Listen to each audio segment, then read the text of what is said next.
just noticed it. Well, anyway, we talked about the 12 powers, and last time we talked about understanding. Well, actually, July, we talked about understanding.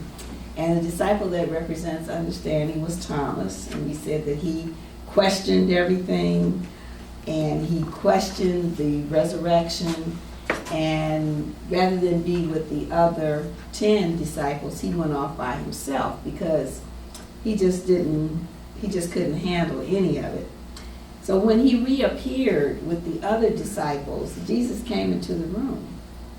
And of course, Thomas was still doubting. And Jesus said, well, come here, put your hand in my wounds.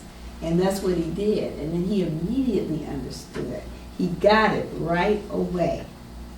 More so even than some of the other disciples possibly. And he went on to become one of Jesus' most fervent apostles.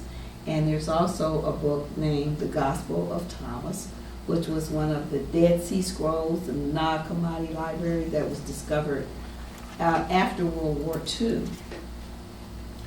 Understanding means to stand under. So what is under the principle? It is localized in the body, in the front brain, and also in the feet. People forget that the feet is also a local area for the power of understanding.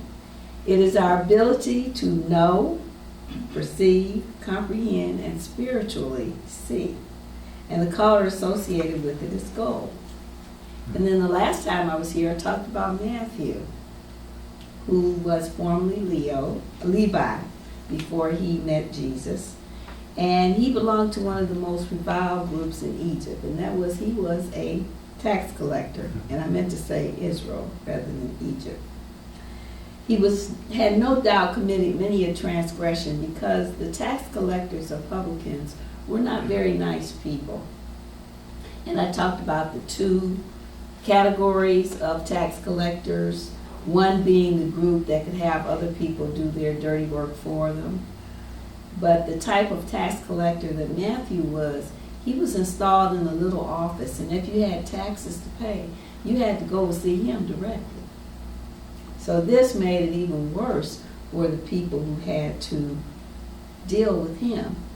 And there was no restriction on what they could charge taxes on. Now the other group, the first group I mentioned, those taxes were set by the government. And there was not much of a question about, you knew what you owed. The type of tax collector that Matthew was, they could basically tax you on anything. So, okay, this mouse here. So how much am I going to tax that for? And you would have to pay these taxes. So he was not a very nice person.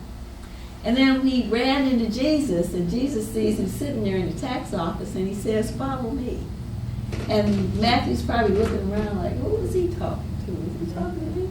Because Matthew didn't have access to the upper levels of society. We'll just put it that way. And all of his friends were of that same ilk, tax collectors and others who were considered to be a lower form of society. When Jesus tells him to follow me, he gets up and he does it. He doesn't question it. He doesn't say, I have to go ask somebody, I have to have somebody to come and sit in my place. He gets up and he follows him immediately.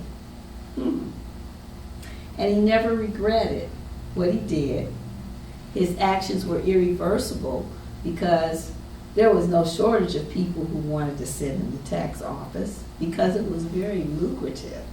Now, you weren't looked upon very kindly, and you couldn't even go to temple and worship God, and other people stood apart from you, but it was very lucrative, and some people overcame their scruples about doing it by saying, well, I can make a lot of money doing this. Matthew, or Levi as he was formerly called, went on to become one of Jesus' greatest apostles also. Very ordinary man, and even Joel Osteen was talking about it this morning. It's funny how you turn on the TV and there's something that's being said. And he was saying this morning, Jesus chose common people to help him do his work. And this was with Matthew. And we also know that the first book in the New Testament is named after Matthew. Now, will is our ability to choose, decide, command, direct, and determine. Will is called our executive power because it is through our will that we make choices. Now, all powers, understanding and will included, work under the direct guidance of the Christ, our Christ nature. All other uses are dictated by our humanness and result in misuse of these powers. So we have to make sure that they are in alignment with the Christ principle. We use our powers from ego or personality, meaning its use is based on our senses, thoughts, beliefs, and feelings, to make life-enhancing choices or not so life-enhancing choices. We can use them from elevated consciousness, and when our use is based on ideas, truths, principles, and laws that are divine in nature, we choose and direct thoughts, feelings, and actions that are for the glory of the Christ. And these abilities must be in balance in order to be used properly. And the way to keep them in balance is to make sure that they are directed and guided by the Christ nature. Understanding is our ability to know. In modern terms, we can say, oh, I get it. You know, teachers live for the light bulb moment. And that's when you look in a child's eyes and you know that they understand, they get it. Your little faces light up and you know that they understand. And the term for that can be, yes, I get it. Thomas, Jesus was very patient with him and let him feel the wounds. He got it immediately. This is the Christ. This is my Christ nature. And I know it and I get it. Now there are two types of categories with this power of understanding. Those are intellectual and spiritual. Intellectual is gained mostly through experience and a school of hard knocks. How many of us have had those hard knock experiences? Okay. Well, I had those hard knock experiences. This is when we are subject to temptation and often used for selfish ends. By combining reasoning with intellectual understanding, we are able to arrive at valid practical conclusions. So it does work sometimes. Spiritual is much easier.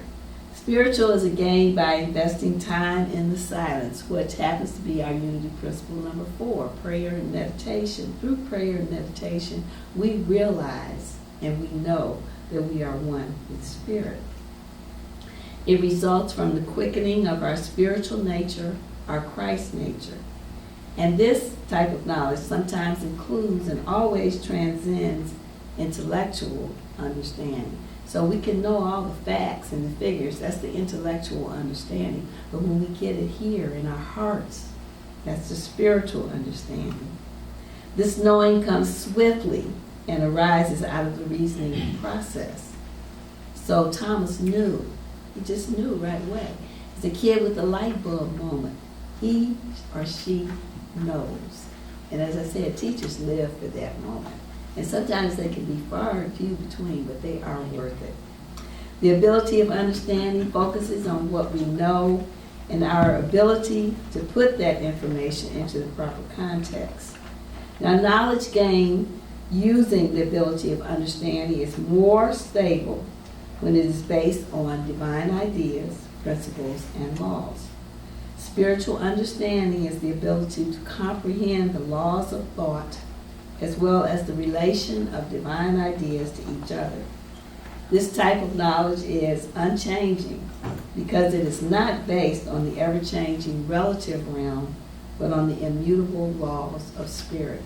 And immutable laws of spirit don't change. They are always the same. So we can look at understanding also from 4 levels of consciousness. There's the unconscious understanding that's based on the cause and subconscious mind, which consists of beliefs that are not in our moment-to-moment awareness. So when something is subconscious, we're not aware that it's there. And part of our work in realizing Christ is to bring up some of these subconscious beliefs and work with them so that we can transcend those beliefs.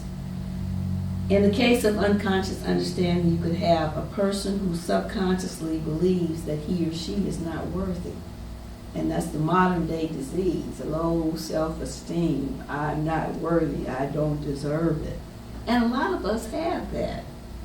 And so no matter what that person does, they approach it with unconscious knowing that they don't deserve anything.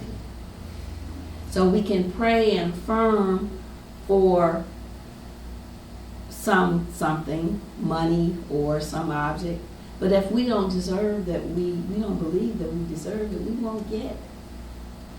Now, conscious understanding from our senses, this is a little bit on a higher level, and that's based on something in physicality that we are gleaning through our sight, sound, scent, touch, or taste.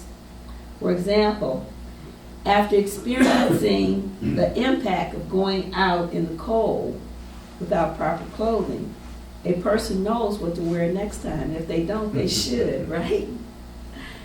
Conscious understanding from our human personality. And it's just like, to go back for a second, just like the old hack about the child touching the stove.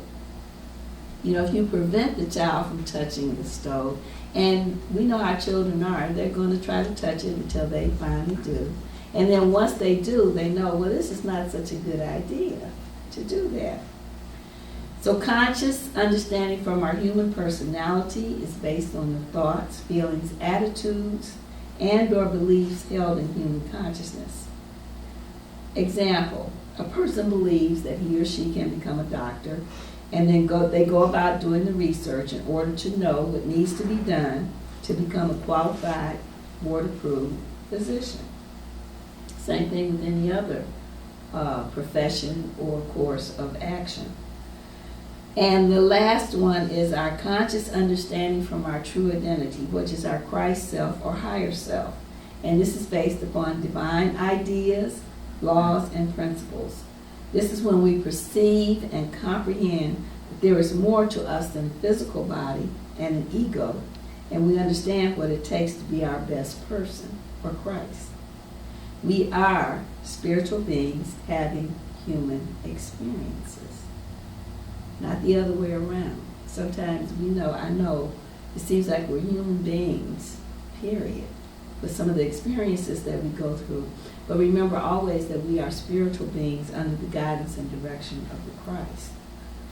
Charles Fillmore, Unity co-founder, in the Revealing Word, says that there are two ways of getting understanding. One is by following the guidance of spirit that dwells within, and the other is to go blindly ahead and learn by hard experience. Well done. Spiritual understanding is the ability of the mind to apprehend and realize the laws of thought and the relationship of ideas one to another. Now, this power of will, as represented by Matthew, is our ability to choose, decide, command, direct, and determine. Now, an underdeveloped will results in indecision, wishy-washiness, and the inability to make decisions. So one day, I want to be a teacher, and the next day, I want to be something else. Kind of wishy-washy, indecisiveness. That's an underdeveloped will. An overdeveloped will results in willful people that might they want to have their own way all the time. That is the my way or the highway attitude. You know, and then I'm reading this and I'm thinking, God, I've said that. That's terrible. Obstinance and a don't confuse me with the facts. My mind is made up. Don't confuse me with facts. People like this make a decision and are loath to change it. They hate to change their minds. My grandmother, my father's mother, she would argue a point with you, and everybody in the room knew Granny was wrong. And you know, you were afraid to say too much to Granny, but you know, you would give her some opposing points. And when it was all over, she said, well, maybe so. But she did not come off of her position. That is being willful. Sorry, Granny. They're also bossy and they tell everybody what to do. Even if you're visiting, I can tell you what to do because you're in my house. We are always choosing. We are choosing from the ties until we close them at night and sleep. And by the time we get into our day, we have already made hundreds of tiny choices, most without conscious thought or intention. Just think about it. You decided to get up, what time you were going to get up. You made a decision to take care of human functions and wash or bathe. Those are all decisions that we make. Now the problem comes in when we make important choices the same way we decide what to eat for breakfast.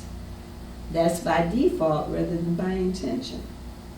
It is best to call upon our most elevated levels of consciousness.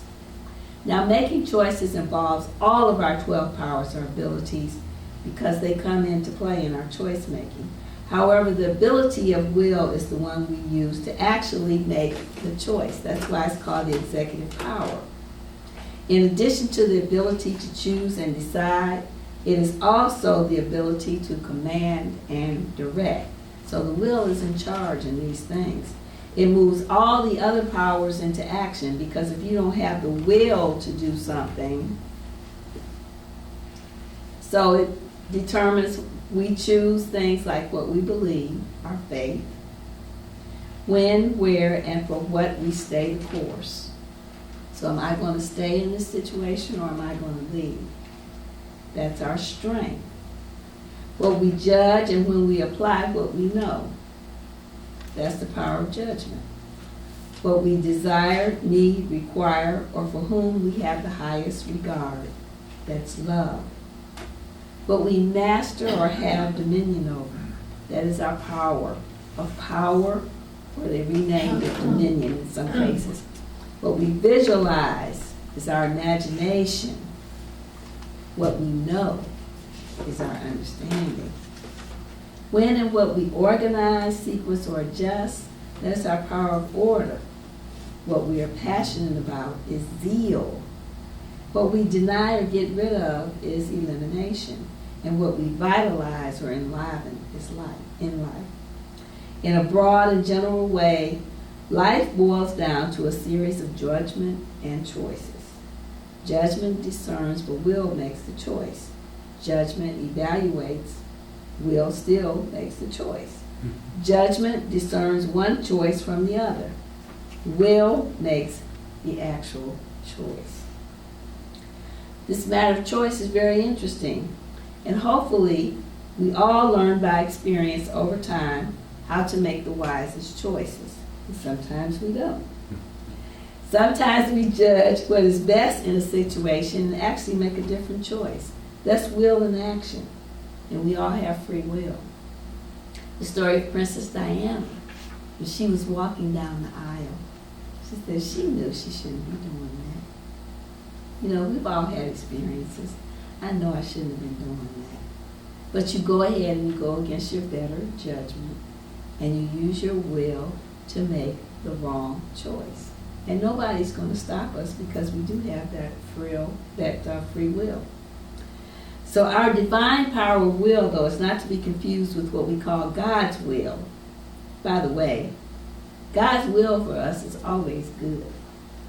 And you hear people say, I'll do that if God's willing, or if it's God's will for me to do that.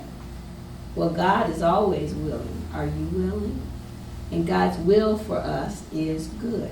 If you get yourself into a situation that it is not good for you, then that is not God's will. Because God's will for us is love, peace, and joy. Or as the Course says, perfect happiness. The divine plan is for each of us to make the very best choices to express the amount of goodness, godness, and Christ consciousness we can at our present level of awareness. And we do this by using our power of ability of will at its highest level, of course, again, under the direction of Christ. We can use will from 4 different levels of consciousness, just like we can use understanding. Choices that are based on our sense consciousness or ego personality can range from very good and appropriate to the, what was I ever thinking? No. Sometimes you look at something that you do and you think, why did I do that? What was I thinking when I bought that ugly dress? Or what was I thinking when I bought that car that I can't afford? That's a level of dismay. Now, another area for vigilance is the tendency to subjugate ourselves to the will of another. And there are always exceptions, such as you have a mentally incapacitated adult, or if you have minor children. Sometimes we use will to choose to go along with someone else's idea. And as in the case of children, we exercise our will over children because, we don't want them to get hurt.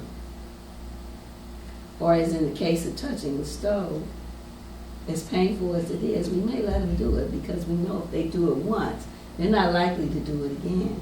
But it's painful to sit there and watch them. It's painful to watch our children take a path that you don't think is good for them. I'm going through that right now.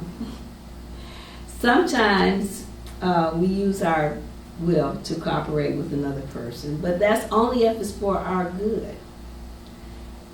So to sit and to drink excessively or to use drugs, to cooperate or just to go along with that person, that's not a good use of our will. But however you choose to do it, it should always be a conscious choice. And as a rule, we don't want to determine or allow others to determine our path and direction, but it's also true that we do not wish to inflict our will upon another. Such as, in the case of me, this company is hiring. Why don't you, hands off. It's not for me to inflict my will upon another person. We also need to be aware of states of consciousness that lead to more negative side or downside of the ability of will. We definitely want to avoid becoming willful or stubborn, just like my grandmother was one of the most willful and stubborn women that ever lived. I don't have to go outside of my family for any examples. They're all there. When we are willful, we force our decisions and choices upon others. When we are stubborn, we tend to ignore the facts and not change our minds. Well, maybe that is right. I don't know. Make another choice for a variety of reasons, ranging from not wanting to be wrong or to simply wanting our way, regardless of the consequences. So my way or the highway. You do it my way or no way. And my way is right, regardless of the fact that it's been proven to not be right. And the question comes to mind is, and this also in Course in Miracles, do you want to be happy or do you want to be right? Sometimes the energy that it takes to be right, we have to surrender that in order to be happy. So you're arguing over a minor point, like we used to do with grandmother. And she would finally just say, well, maybe so.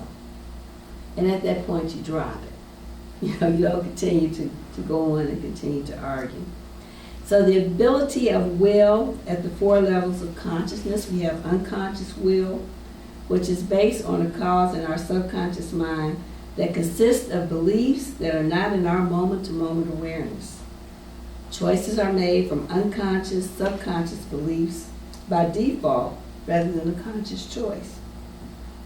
So again, that subconscious belief that we're unworthy will allow us or cause us to make choices that unwittingly enforce that belief. So you choose someone that is obviously not right for you, or a course of action that is not right for you, and then when it fails, we'll see there, I didn't deserve it anyway. So that's an unconscious belief, and that's what we have to work to remove or eliminate from our lives. Conscious will from our senses is based on something in physicality that we're getting through our sight, sound, scent, or touch, or taste. And you might decide to turn right instead of left. because you know another way of going home by turning left. Or you may take that right, knowing that it's going to be a traffic jam, but you do it anyway. So that is conscious will from our senses, because maybe I want to see something that's in that other direction. I know one time we used to go to, a friend of ours had a store, and another friend of mine, we would go to the store, and I would always mistakenly turn down this one street. And I used to say, why do I always do that? And she said, well, maybe there's something on the street that you need to see. Because I'm using my will, instead of going the direct route, I'm turning in a different place. So why am I doing that? She said, well, maybe it's because there's something you're supposed to see there. I don't know, I may never know. Conscious will from our human personality is based on thoughts, feelings, attitudes, or beliefs that are held in human consciousness. So again, you believe that you can pursue a certain profession. So we gather the information, review the requirements, and then make the choice to move ahead with that option or not. That's our use of will. And then, last but not least, is conscious will from our true identity or our higher self that is based on divine ideas, laws, and principles. We make choices and decisions that reinforce and confirm our beliefs in our true Christ nature. So let's use will, our power of will, to make choices that are for our greater good and that reinforce God's will for us, which is happiness, peace, love, and joy. Let's use our will and our understanding together to know and to choose. Thank you.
Let's just take the time right now to go to that secret place inside.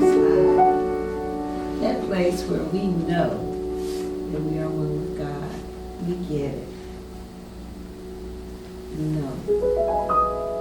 And we claim our power of understanding, our understanding of our oneness with God, our oneness with each other.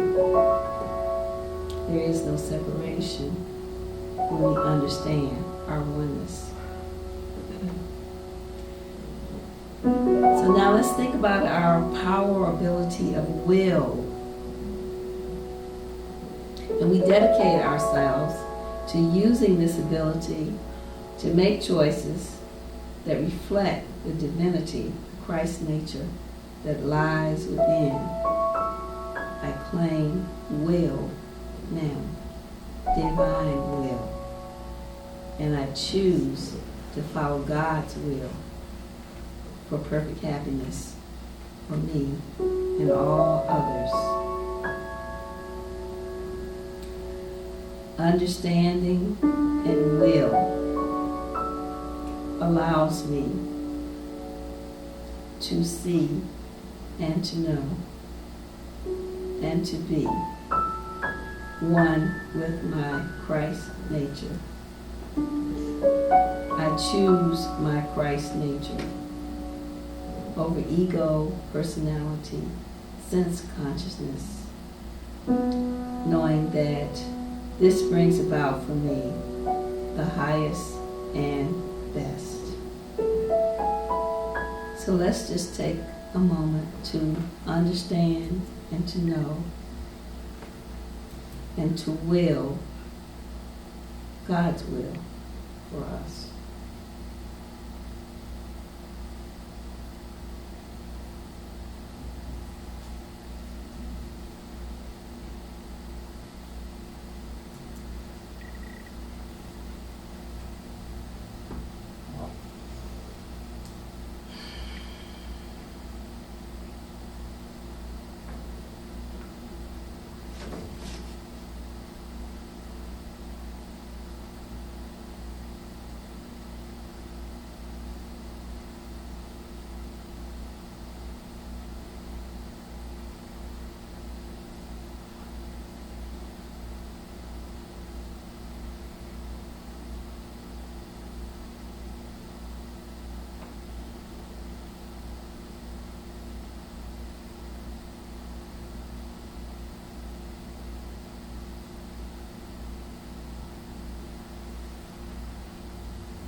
As we begin to return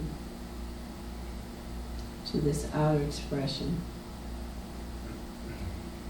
we first of all know that we can go back to this time and place anytime we wish. This is our ability of understanding. We understand our Christ nature. We will to know that all challenges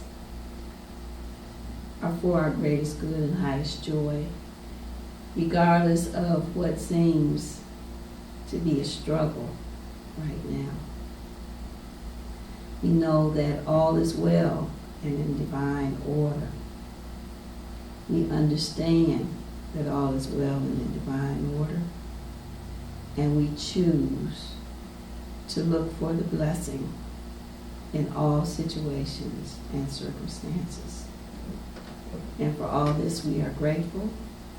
And through the name, the power, the presence, and the nature of the living Christ, we say, Amen.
And now for our world peace and information.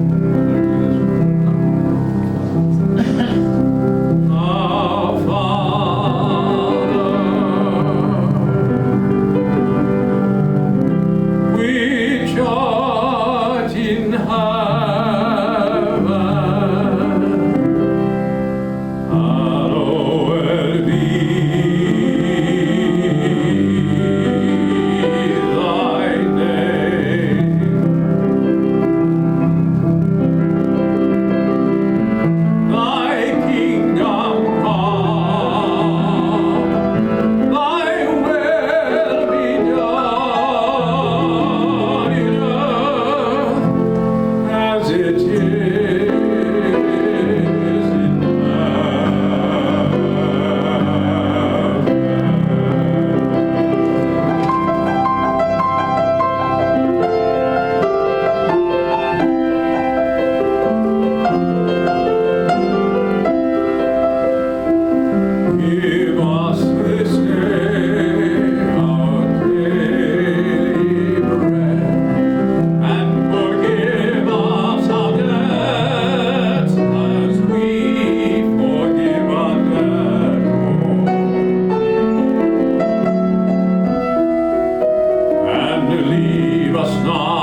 temptation